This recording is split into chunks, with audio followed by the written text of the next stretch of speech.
بسم الله الرحمن الرحيم الحمد لله وكفى والصلاة والسلام على الحبيب المصطفى صلى الله عليه وعلى آله وسلم تسليما كثيرا. إن الله وملائكته يصلون على النبي يا أيها الذين آمنوا صلوا عليه وسلموا تسليما. صل وسلم على محمد. رب اشرح لي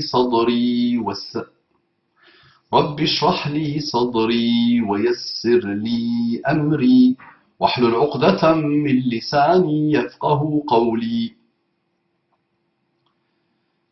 صلي وسلم على محمد. Attention, صلي وسلم على محمد. Haut les mains, haut les pieds. Essayons de faire haut les pieds. Si, on peut faire ça. Marchons sur la tête. Mes frères et sœurs, mes fils et mes filles, mes petits-fils et mes petites-filles, mes ennemis et mes ennemis, mes amis et mes amis, je vous aime tous en Allah et je vous dis Assalamu alaikum wa rahmatullahi wa barakatuh. Quel bel engagement, quelle belle invocation, quel beau pacte, paix, miséricorde et bénédiction qui englobe tous les excellents comportements de l'islam et de l'humanité et de la citoyenneté. Mes frères et sœurs non musulmans, mes fils et mes filles non musulmans, mes amis et mes amis non musulmans, mes petits-fils et mes petites-filles non musulmans. Beaucoup d'affection, beaucoup de gratitude, beaucoup de reconnaissance, beaucoup de bonheur de partager un petit bout de chemin avec vous. Eh oui, toi, eh oui, ouais, toi. Hein, Ça te paraît étrange, non? Tu étais habitué à la haine, à la violence, à la méchanceté, au refus de l'autre. Il est différent. Ah oui, il est différent de moi. Je ne peux que le haïr. Je ne peux que le détester. Réveille-toi, réveille-toi. Donc beaucoup d'affection. Et je demande à Allah subhanahu wa ta'ala de t'accorder les délices de la guidée infinie, seule capable de te guérir de tes maux M-A-U-X et des mots M-O-T-S avec lesquels ils t'ont perturbé, ils t'ont manipulé depuis un certain temps. On entre directement dans le vif du sujet. Une qui n'a pas encore guéri, qui ne cesse de marquer le territoire sur la chaîne l'Oasis, vient dire que les musulmans sont des super hypocrites et des pharisiens. Super hypocrites et pharisiens. Ni bonjour, ni au revoir, ni développement, ni rien. Elle ne cesse de mettre des mots parfois, des petits paragraphes parfois. Elle marque le territoire comme il peut. Non, ma sœur, les musulmans ne sont pas des hypocrites et ne sont pas des pharisiens. Apparemment, les pharisiens, c'est une ancienne secte juive. Et ce que la sœur essaie de nous dire, c'est un groupe dont la vertu, c'est ça la définition, dont la vertu et les bons comportements ostentatoires ne sont pas réels, hypocrites. Non, les musulmans, actuellement, ceux que tu observes, il y a une infinité de personnes qui s'appellent musulmans. C'est déjà extraordinaire, attention, ce n'est pas n'importe quoi de dire déjà je suis musulman. Je suis musulman, je suis croyant, puis-je le rester une vie durant. Je suis musulman, je suis croyant, puis-je le rester une vie, pas une vie durant. Ça me rappelle une chanson. C'est peut-être le groupe Le Silence des Mosquées.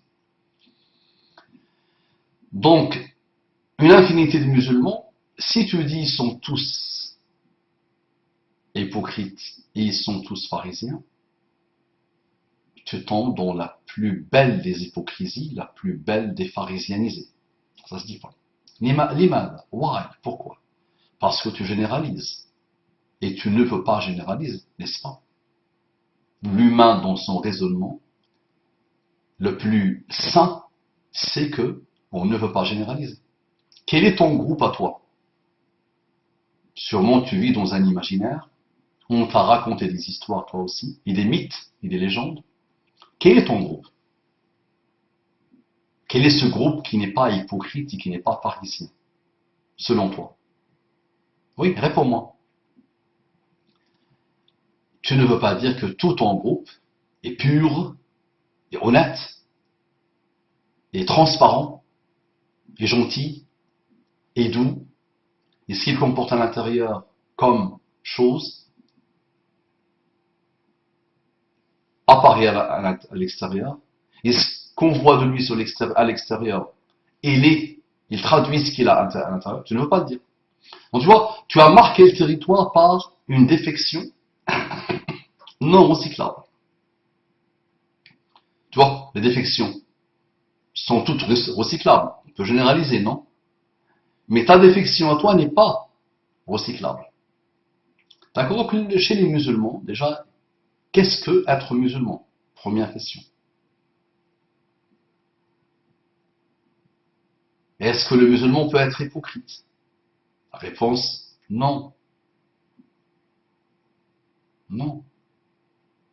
La question, qu'est-ce que toi, tu as par rapport à l'islam et aux musulmans? Le musulman, ma sœur, l'islam et les musulmans, que tu appelles des hypocrites, des pharisiens, c'est l'humanité. C'est l'histoire de l'humanité. C'est le plus grand bouleversement que l'humanité a connu. C'est la dernière mise à jour de ce que Allah subhanahu wa ta'ala attend de ses créatures.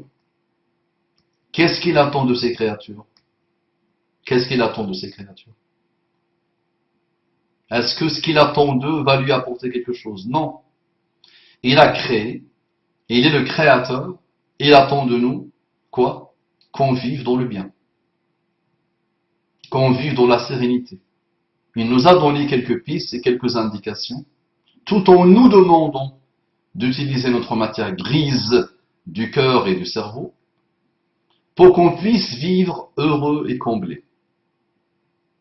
Quelles que soient les épreuves de nos vies, quel que soit le mal philosophique qui touche nos vies, le mal et le bien, quelles que soient les épreuves de la vie.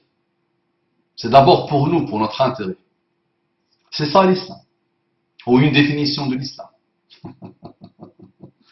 وما خلقت الجن والإنس إلا ليعبدون ما أريد منهم من رزق وما أريد أن يطعمون إن الله هو الرزاق ذو القوة المتين. Je n'ai créé les djinns et les ins que pour m'adorer, pour qu'ils m'adorent. Je n'attends pas d'eux un moyen de subsistance, si je n'attends pas d'eux qu'ils me nourrissent. Ton islam ne nourrit pas Allah. Ta croyance en Allah ne nourrit pas Allah. Ta foi en Allah ne nourrit pas Allah. Elle te nourrit toi. Et elle te nourrit toi. Elle t'élève toi. Tu es condamné, ma sœur, à vivre avec ces hypocrites que tu appelles les musulmans. Tu es condamné, ma sœur, à vivre avec ces pharisiens. Sinon, tu deviens folle. Ils sont partout. Et ils seront partout. Tu fais quoi? Et tes meilleurs amis, eux-mêmes, leurs enfants, leurs descendance, seront touchés par l'islam. Tu fais quoi? Ton fils, madame, mais qui va pouvoir être avec toi?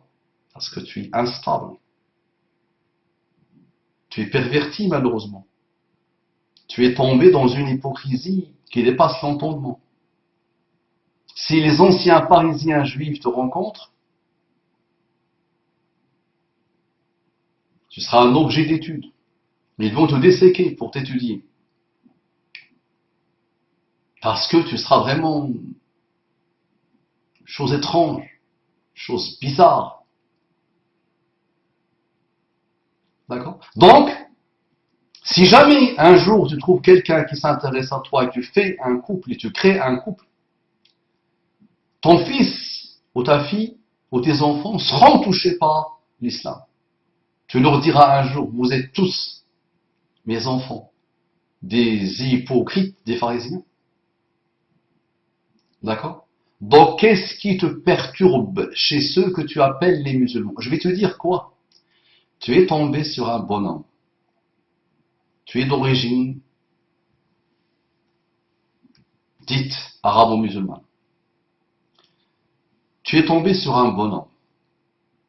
Tu l'as vénéré au lieu de vénérer Allah. Tu l'as adoré au lieu d'adorer Allah. D'accord? Et il a exploré ton corps et il t'a dit, Coco, jeune femme, descends la poubelle. Ou descends ta défection. Avec le préservatif ou les préservatifs qui vont avec. Donc il t'a dégagé. Ça peut être une cause. Donc c'est un sale arabe, sale musulman. Et tu as détesté tous les musulmans ou l'islam. Ou tu as eu un père malheureux qui t'a fait grandir dans la violence, la méchanceté. Tu le voyais boire du vin toute la journée. Et tu t'es dit, ben c'est ça les musulmans.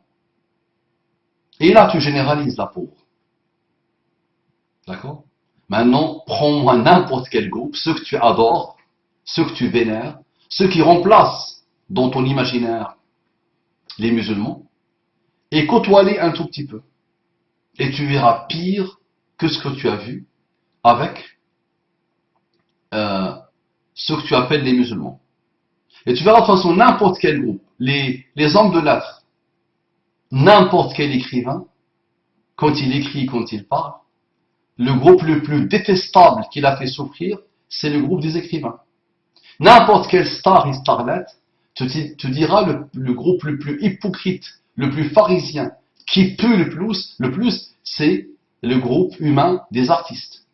N'importe quel prédicateur te dira que les haines et les mesquineries, les bassesses et les hypocrisies et le côté pharisien est le plus détestable.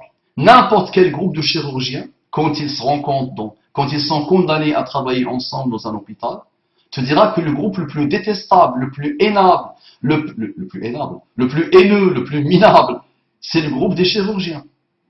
C'est toujours comme ça. N'importe quel maçon te dira que le groupe le plus détestable, le plus mauvais, le plus hypocrite, c'est son groupe à lui. Ça, c'est comme ça. Ça, tu ne m'apportes rien. Maintenant, va dans les profondeurs des choses. Et quand tu parles d'islam et de musulmans, tu dois d'abord faire tes grandes ablutions. Tu dois d'abord te nettoyer. D'accord? Ensuite, tu dois te brosser les dents. D'accord? Avec du pétrole. Et ensuite, tu dois te brosser l'âme avec de l'uranium. D'accord? Et ensuite, tu peux oser parler de l'islam et des musulmans. Jeune femme, à toi de méditer, à toi de réfléchir. Je suis là pour t'aider. D'accord? Et tu n'arrêtes pas de me lancer des bouteilles dans ton océan ou dans le mien. Je t'écoute. D'accord? Ce n'est qu'un SOS. Tous ces marquages de territoire que tu fais, ce ne sont que des SOS. À toi de quitter ton trou et de te manifester pour que je puisse t'aider à guérir. Pour ton propre intérêt. Ça marche? Coucou l'ami. Bonjour, bonsoir, bon appétit, bonne paella, bon sardine, bon tagine, bon couscous, bon ce que tu veux, jeune femme. Bonne grotte. Sors de ta grotte. Assalamu alaikum wa rahmatullahi wa barakatuh.